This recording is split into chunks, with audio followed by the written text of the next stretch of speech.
اعوذ باللہ السمیع العلیم من الشیطان الرجیم بسم اللہ الرحمن الرحیم۔ عورت کی گواہی کے حوالے سے معاشرتی طور پر کچھ قانونی غلط فہمیاں ہمارے ذہنوں میں پائی جاتی ہیں، اس پہ آج کچھ ڈسکشن رہی کچھ دوستوں کے مابین۔ سب سے پہلے سورہ بقرہ آیت 140، اللہ کہتے ہیں کہ جو شخص شہادت کو چھپائے اللہ کے نزدیک اس سے بڑھ کر کون ظالم ہے۔ اس کے بعد سورۃ النساء آیت نمبر 135، اللہ کہتے ہیں کہ اے مومنو، اللہ کے لیے انصاف سے شہادت دیتے ہوئے اس پر قائم رہنے والے ہو جاؤ، خواہ یہ شہادت خود تمہارے اپنے یا تمہارے والدین یا تمہارے رشتہ داروں کے خلاف ہی کیوں نہ ہو، اور خواہ وہ غنی ہیں یا محتاج، اللہ ان دونوں فریقوں کا تم سے زیادہ خیر خواہ ہے۔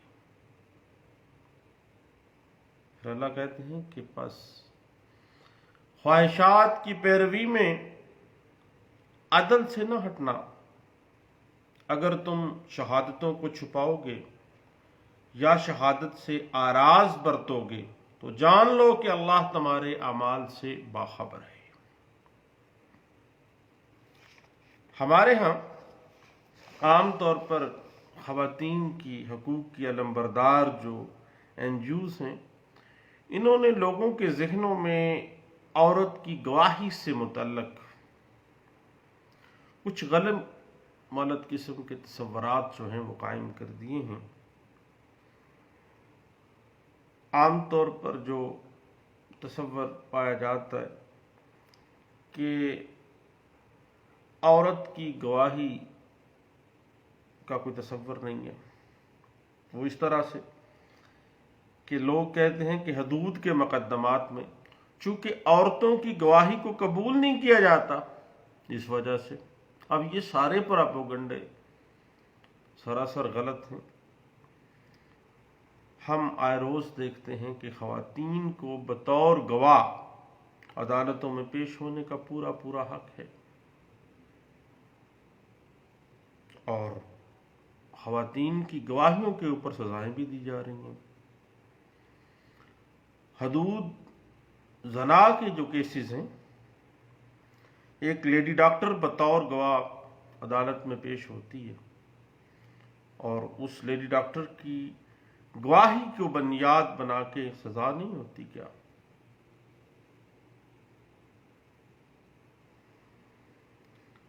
اگر آپ پاکستان کی اعلیٰ عدلیہ کے مختلف کیسز کو ہی دیکھ لیں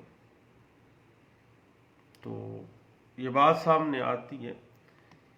کہ چھوٹی بچیوں کی شہادت سے لے کر بڑی عمر کی خواتین تک کی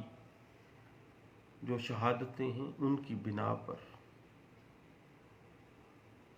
باقاعدہ ملزمان کو سزا یاب کیا جاتا رہا ہے۔ ہمیشہ سے قانون نے متاثرہ لڑکی کے بیان کو بہت زیادہ اہمیت دی ہے۔ اب صاحب، اگر ہم فیڈرل شریعت کوڈ کو دیکھیں تو Rashida Patel versus federation of Pakistan ایک کیس ہے جو رپورٹ ہوا تھا PLD 1989 federal Shariat court page 95 میں۔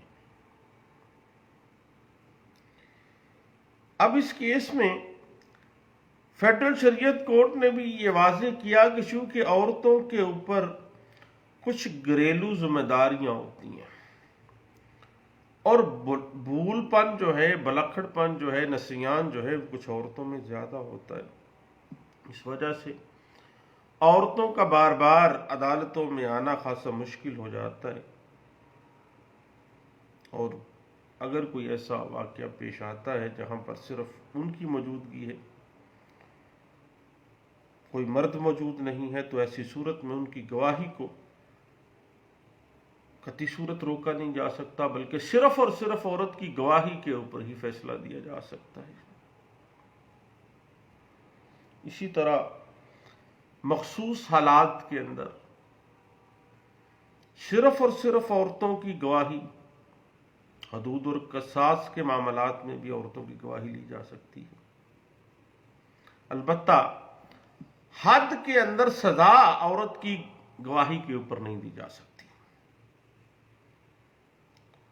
عورت کی گواہی کے اوپر سزا صرف تعزیر کے اندر دی جا سکتی ہے، اور تعزیر میں سزائے موت بھی شامل ہے۔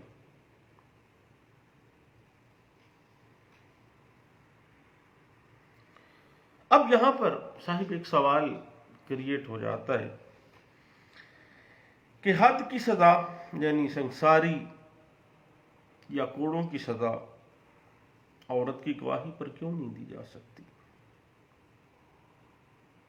تو بات اس طرح سے ہے کہ حد کی جو سزائیں ہیں بہت عبرتناک ہیں، سبق انگیز ہیں، اس وجہ سے ان پر عمل درآمد کرنے کی شرائط بھی چونکہ سخت ہیں، اور حدود میں جو ایویڈنس کا معیار ہے وہ بھی بہت حد تک محدود اور بہت سٹرکٹ ہے، اور عورتوں کی گواہوں کے اوپر ملزمان کو عمر قید، سزائے موت، جرمانے کی سزائیں بھی دی جاتی ہیں۔ اب اس کے بعد ایک اور عام پروپیگنڈا جو ہم دیکھتے ہیں غلط فہمی کے طور پہ سامنے آتا ہے کہ ایک مرد کی گواہی کے برابر دو عورتوں کی گواہی ہے۔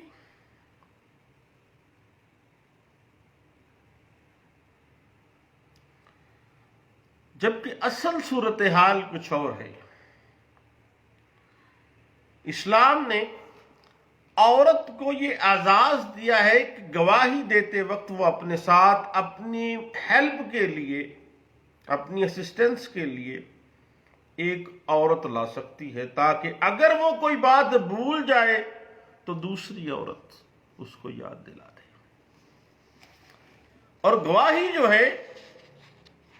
وہ ایک عورت کی ہی مانی جاتی ہے، دوسری اسسٹنس کے لیے۔ البتہ گواہی کے معاملے میں جو فرق ہے وہ آپ کو پتہ ہے کہ حد کی سزا میں ہی ہے، تعزیر کے اندر قطعی صورت کوئی فرق نہیں رکھا گیا۔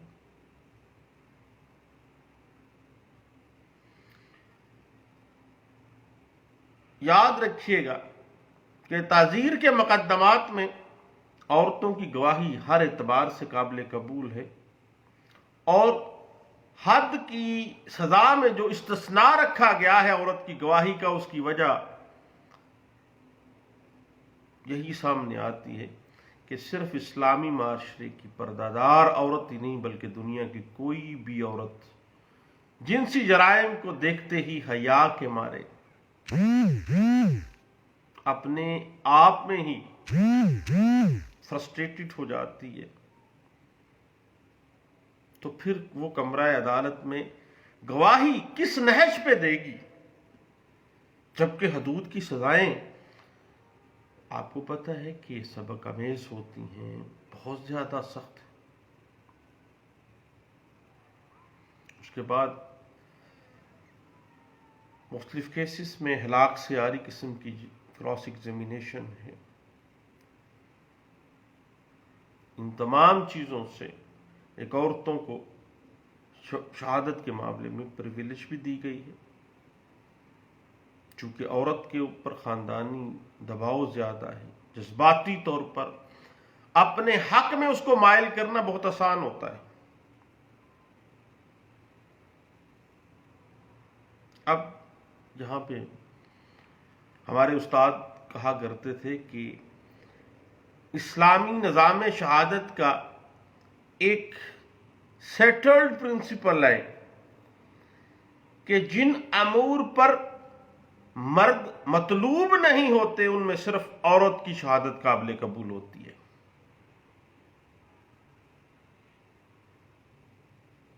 مثلا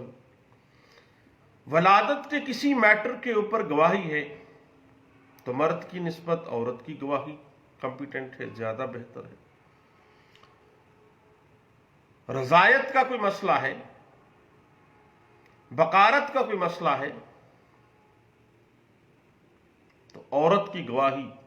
مرد کے مقابلے میں معتبر تصور ہوگی۔ اب صحیح بات اس طرح سے ہے کہ عورت کی گواہی کا معیار سیول اور کریمنل دونوں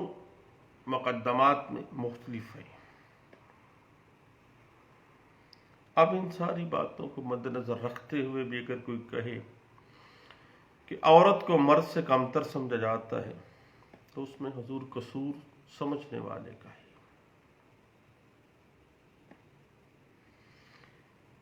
اسلام نے عورت کو بہت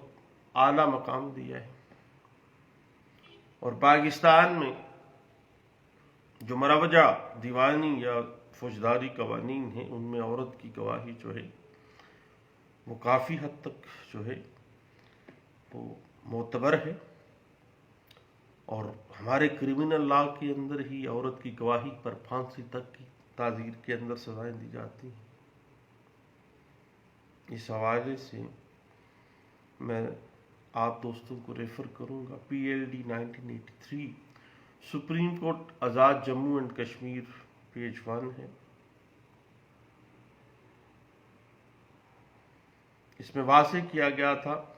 کہ کبھی بھی قرض کی یا کوئی بھی مالیاتی معاملات میں عورت کی گواہی کا معاملہ آ جائے اور بطور گواہ حاشیہ کے طور پر ایک عورت آ جاتی ہے تو پھر دو جو گواہان ہیں خواتین کی، ایک مرد اور دو گواہان عورتیں ہیں، تو ان خواتین گواہان کی شہادت ایک دوسری کی موجودگی میں لی جا سکتی ہے تاکہ ان میں سے اگر ایک بھول جائے تو دوسری اس کو یاد دلا دے۔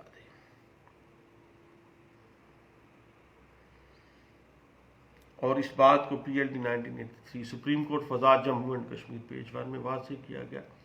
کہ عورتیں مالیاتی معاملات میں کمپیٹنٹ مارجنل وٹنس کے طور پہ بھی آ سکتی ہیں۔ اس کے بعد اگر ہم کرمنل پروسیڈنگز میں عورت کی گواہی کی کمپیٹنسی کو دیکھنا چاہتے ہیں تو 2002 PCRL پیج 1226 ہے، 2011 YLR پیج 2502 ہے، اور 2005 MLD پیج 127 ہے، 2015 PCRL پیج 1395 ہے، 2005 SCMR پیج 248 ہے۔ اب صحیح بات تھوڑی سی اگر ہم اس نہج پہ لے جائیں کہ عورت کی گواہی بطور کمپیٹنسی کے، اس کی کیپیسٹی کے اور اس کی تعداد کے، تو ہمیں جانا پڑے گا قانون شہادت آرڈر 1984 آرٹیکل 17 میں۔ آرٹیکل 17(1) کہتا ہے شہادت دینے کے لیے کسی شخص کی اہلیت اور کسی مقدمے میں مطلوبہ گواہان کی تعداد کا تعین ان احکام اسلام کے مطابق کیا جائے گا، اسلام کے ان احکامات کے مطابق کیا جائے گا جو احکامات قرآن اور سنت میں مقرر کیے گئے ہیں۔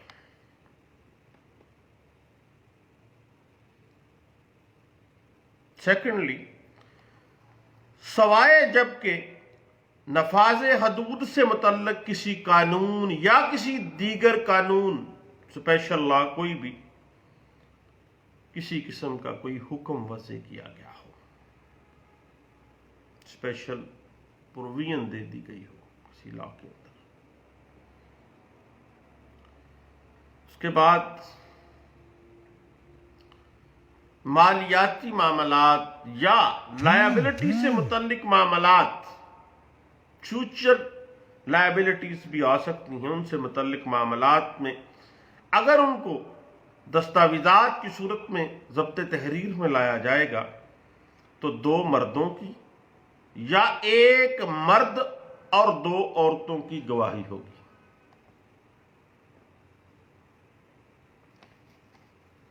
کیوں؟ تاکہ اگر ضروری ہو تو ایک عورت دوسری عورت کو یاد دہانی کرا سکے۔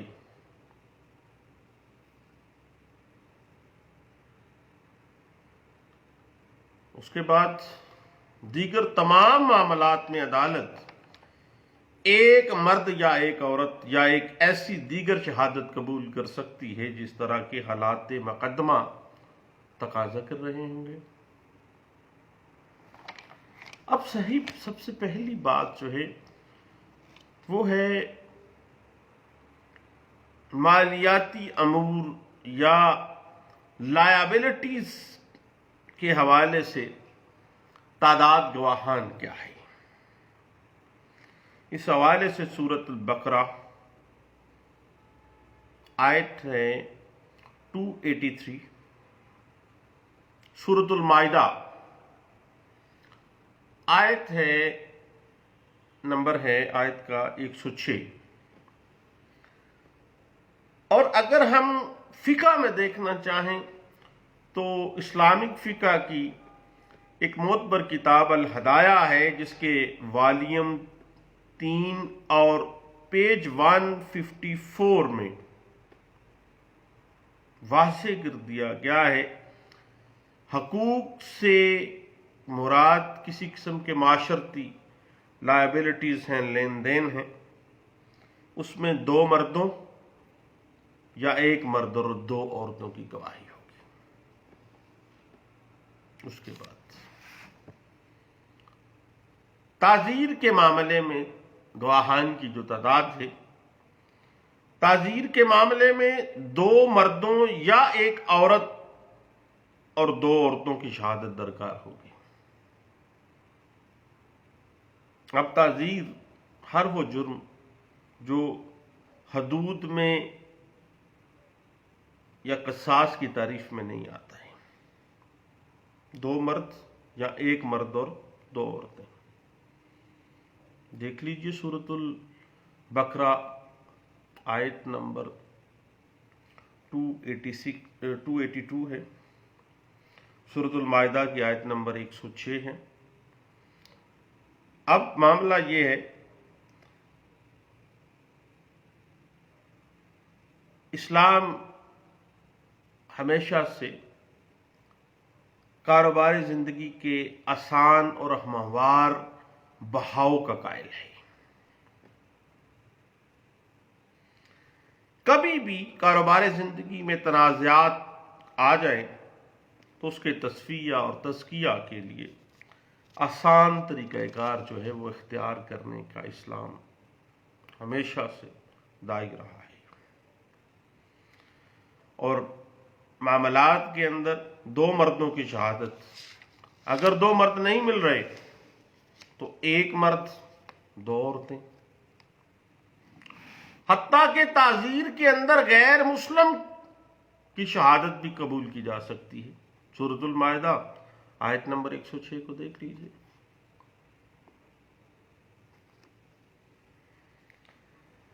اب صحیح بات اس طرح سے ہے کہ 1 مرد کے مقابلے میں 2 عورتوں کا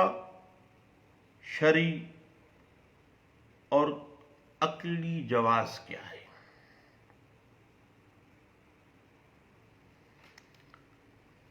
اب صاحب 1 مرد کے مقابلے میں 2 عورتوں کی شہادت اس لیے رکھی گئی ہے، پہلی بات کہ عورت کی پرورش ایسے ماحول میں ہوتی ہے جس میں وہ بیرونی زندگی کی جو اتار چڑھاؤ، ٹھوس اور تلخ حقیقتیں ہیں، ان کے بارے میں صحیح نتائج اخذ نہیں کر سکتی ہے۔ اس بات کو تفصیلاً اگر آپ دیکھنا چاہتے ہیں تو سورۃ الزخرف آیت نمبر 18 میں اللہ اس چیز کو بیان کر دیتے ہیں کہ عورت ناز و سے پلی ہوتی ہے، زندگی کے جو تلخ حقیقتیں ہیں ان کے صحیح نتائج اخذ نہیں کر سکتی ہے۔ اس کے بعد سورۃ الزخرف آیت نمبر 18 میں اللہ واضح کر دیتے ہیں کہ عورت اپنے ما فی الضمیر، جو اس کے اندر ہے، اس کو بھی صاف الفاظ میں بیان نہیں کر سکتی۔ جب تنازع کا معاملہ آتا ہے تو وہ اپنی بات ہی بیان نہیں کر سکتی، کھل کے بات ہی نہیں کر سکتی۔ اللہ عورت کی فطرت کو بہتر جانتے ہیں، وہ خالق ہیں۔ اس کے بعد سورۃ البقرہ آیت نمبر 282 جو ہے وہ واضح کر دیتی ہے کہ اگر ایک بھولے تو دوسری یاد کرا دے گی، کیونکہ عورت کی فطرت میں نسیان ہے کہ وہ واقعے کی تمام جزیات کو یاد نہیں رکھ سکتی ہے۔ اب عورت چونکہ فطرتاً کمزور پیدا کی خالق کائنات نے، اس لیے ایک مرد کی جگہ دو عورتوں کی شہادت رکھی گئی ہے تاکہ ایک بھولنے لگے تو دوسری بتا دے۔ اس کے بعد معاملہ آ جاتا ہے دو عورتوں کی شہادت کا بیک وقت لیا جانا۔ چونکہ ایک مرد کی جگہ دو عورتوں کی شہادت تو رکھی گئی ہے تاکہ ایک عورت کی خامیوں کا ازالہ دوسری عورت کر سکے، جہاں بھول لینے لگے وہ بتا دے۔ اس لیے یہ بات ضروری ہے کہ دونوں عورتوں کی شہادت بیک وقت مشترکہ طور پر لے لی جائے، کیونکہ سورۃ البقرہ آیت نمبر 282 واضح کر دیتی ہے کہ اگر ایک بھولنے لگے تو دوسری یاد کرا دے۔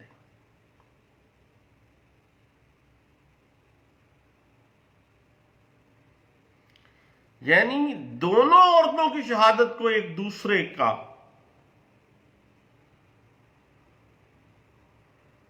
حصہ سمجھنا چاہیے،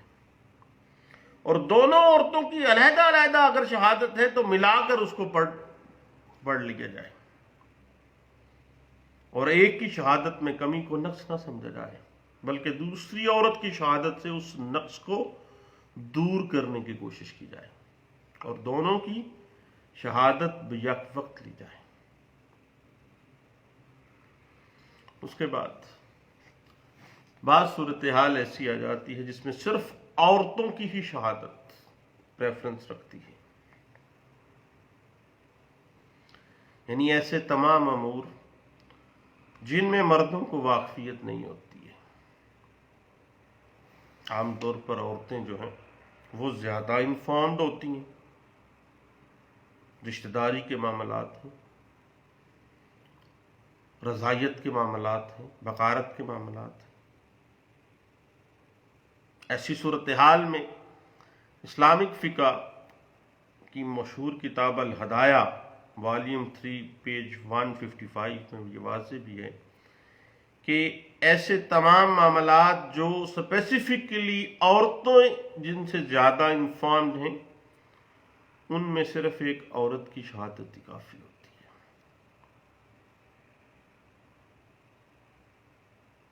اور بعض امور ایسے ہوتے ہیں جس میں مرد زیادہ انفارمڈ ہوتے ہیں، تو ایسی صورتحال میں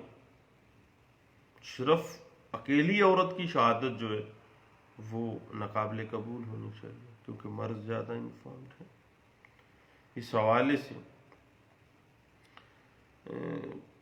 رسول صلی اللہ علیہ وسلم کا فرمان بھی ہے کہ عورتوں کے ایسے معاملات میں جن میں مرد نظر نہیں رکھ سکتے اس میں عورتوں کی شہادت جائز ہے۔ صحیح بخاری کی کتاب الشہادہ کے اندر اس بات کو واضح کیا گیا۔ مثلاً کسی عورت کے بکارت کا یعنی کنوارے پن کا کوئی معاملہ ہے، حاملہ ہونے کا معاملہ ہے، حائضہ ہونے کا معاملہ ہے، بچوں کی ولادت کا معاملہ ہے، رضاعت کا معاملہ ہے، عورتوں کے ایسے عیوب اور محاسن شامل ہیں جنہیں مرد نہیں دیکھ سکتے براہ راست، اس میں صرف اور صرف عورت کی جو گواہی ہے وہ زیادہ کمپیٹنٹ ہے۔ اور اس بات کو اگر ہم اسلامک فقہ کی کسی کمپیٹنٹ ریفرنس میں لے کے جانا چاہیں تو البحر الرقائق والیوم 7 پیج 61 اور 62 میں اس بات کو انٹرپریٹ بھی کیا گیا ہے۔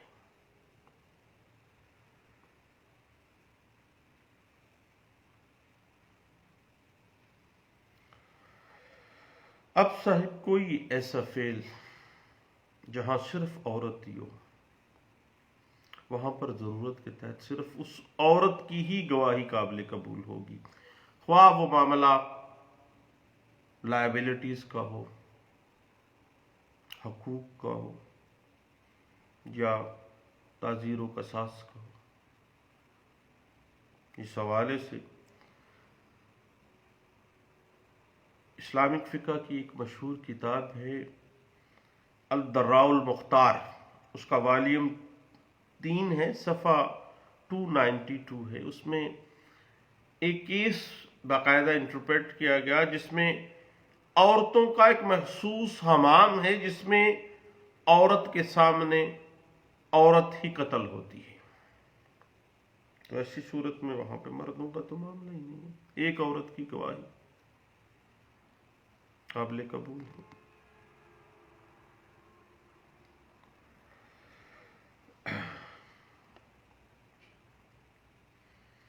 اب عام جو صورتحال ہے حدود اور قصاص کی، جو تمام صورتیں ہیں، اس میں عورتوں کی شہادت عام حالات میں جائز نہیں ہے۔ اس حوالے سے الہدایہ والیوم 3 پیج 154، فتاوی عالمگیری والیوم 5 ہے، پیج 257 اس بات کو انٹرپریٹ کر دیتا ہے۔ البتہ جب کوئی اور معاملہ ہی نہیں ہے تو پھر تعزیر اور قصاص کے معاملات میں عورتوں کی شہادت بڑی احتیاط اور مینیوٹلی اور بڑی سختی کے ساتھ، احتیاط کے ساتھ قبول کی جا سکتی ہے۔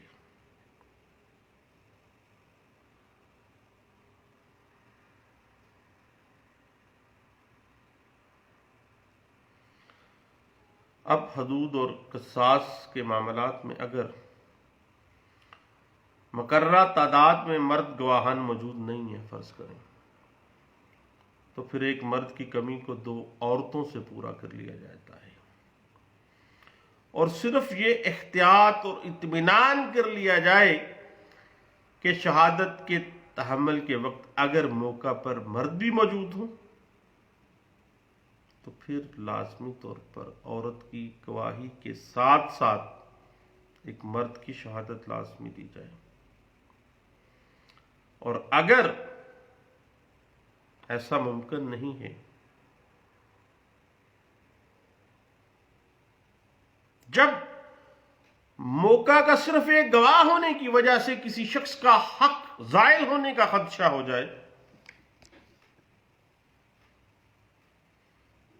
تو پھر کسی مصلحت اور ضرورت کے تحت اکیلے شخص، ہوا وہ ایک عورت ہی ہے، اس کی گواہی جو ہے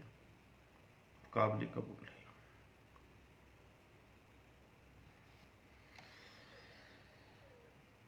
تو یہ چند باتیں تھیں عورتوں کی گواہی کے حوالے سے، قانونی غلط فہمیاں جو ہمارے ذہنوں میں پائی جاتی ہیں بعض صورتحال میں، اور اس کا کچھ تجزیہ تھا جو ہم دوستوں نے بیٹھ کے آپس میں ڈسکس کیا۔ میں نے کہا اپنے سب دوستوں کے ساتھ اس کو شیئر کرنا چاہیے۔ دوستوں دعاؤں میں یاد رکھیے گا، گاہے بگاہے مختلف ٹاپکس کے ساتھ ہم گپ شپ لگاتے رہیں گے۔ فی امان اللہ، اللہ حافظ۔